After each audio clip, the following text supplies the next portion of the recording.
राधे राधे भक्तों, हमारे चैनल भक्ति विद गीतिका में आपका स्वागत है। भक्तों, आज की इस वीडियो में हम गंगा दशहरा की व्रत कथा सुनेंगे। एक बार महाराज सगर ने व्यापक यज्ञ किया। उस यज्ञ की रक्षा का भार उनके पौत्र अंशुमान ने संभाला था। इंद्र ने सगर के यज्ञ अशु का अपहरण कर लिया था। यह यज्ञ के लिए विघ्न था। परिणाम में अंशुमान ने सगर की 60,000 प्रजा लेकर अशु को खोजना शुरू कर दिया।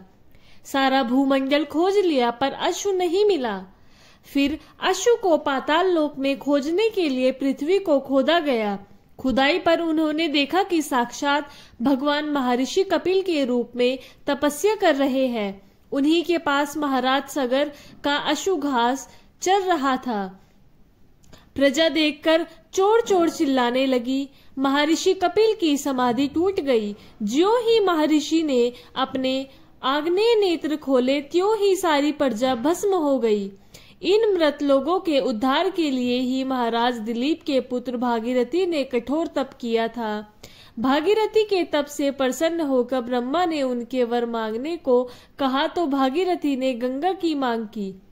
इस पर ब्रह्मा ने कहा, राजन, तुम गंगा का पृथ्वी पर अवतरण तो चाहते हो, परंतु क्या तुमने पृथ्वी से पूछा है कि वह गंगा के भार तथा वेग को संभाल पाएगी? मेरा विचार है कि गंगा के वेग को संभालने की शक्ति केवल भगवान शंकर में ही है। इसलिए उचित यह होगा कि गंगा का भार एवं वेग संभालने के लिए भगवान शिव का अनुग्रह प्राप्त कर लिया जाए। महाराज भागीरथी ने वैसे ही किया। उनकी कठोर तपस्या से प्रसन्न होकर ब्रह्मा जी ने गंगा की धारा को अपने कमंडल से छोड़ा। तब भगवान शिव ने गंगा की धारा को अपनी जटाओं में समेटकर जटाएं बांध ली। इसका परिणाम यह हुआ कि गंगा को जटाओं से बाहर निकलने का पाथ मिल नहीं सका। अब महाराज भागीरथी को और भी अधिक चिंता हुई। उन्होंने एक बार फिर भगवान शिव की आराधना में घोर तप शुरू किया। तब कहीं भगवान शिव ने गंगा की धारा को मुक्त करने का वरदान दिया। इस प्रकार शिव जी की जटाओं से छूटकर गंगा जी हिमालय की घाटियों के कल कल निनाद करके मैदान की ओर मुड़ी। इस प्रकार भागीरथ पृथ्वी पर गंगा का वरण बड़े भाग्यशाली हुआ। उन्होंने जनमानस को अपने पुण्य से उपकृत कर दिया। युगों युगों तक बहने वाली गंगा मैया की धारा महाराज भागीरथी की कष्टमयी साधना की गाथा कहती है।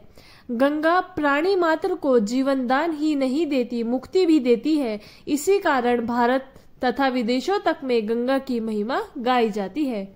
भक्तों, ये थी गंगा दशहरा की कहानी अच्छी लगे तो लाइक करें, चैनल को सब्सक्राइब करें और कमेंट बॉक्स में जय गंगे, हर हर महादेव अवश्य लिखें।